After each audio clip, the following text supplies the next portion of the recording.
Palenke Soultribe es una banda colombiana radicada en Los Ángeles que fusiona ritmos afro-colombianos con sonidos electrónicos, que acaba de lanzar su nuevo álbum Palenque vs Palenque y su primer sencillo titulado Macaco. Su historia en nuestro país y el camino que los llevó a los Estados Unidos han sido fundamentales para consolidar el sonido que hoy los caracteriza. A Estados Unidos con otra banda que yo tocaba antes con La Pestilencia, y Diego estaba viviendo en Atlanta y se decidió ir acá a Los Ángeles a estudiar ingeniería de sonido, y volvimos a retomar otra vez el proyecto, pero esta vez como más centrado. Lo que queríamos hacer era como en música.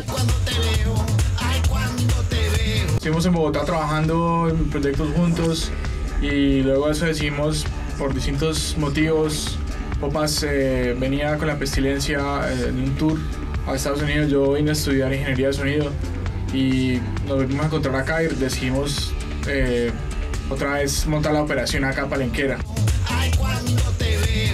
I think the combination that the band is doing between the electronic and the use of acoustic instruments and more authentic Colombian rhythms is really interesting, and I keep hoping it'll get out to a huge audience. You know, I know the band has a lot of fans, but I think it's something that's pretty universal to just the sound of the music and the beats. Adiós macaco, macaquito. Sí, el macaco es una historia de un primate que llega a una gran ciudad a tratar de probar suerte. Creo que inconscientemente estamos medio haciendo una autobiografía. Llegas a un país en el que prácticamente eres un primate, no sabes ni muy bien el idioma, ni las costumbres, ni nada, pero el macaco tiene esa fuerza de voluntad y esas ganas y ese fe en sí mismo que lo hacen persistir y luchar hasta triunfar.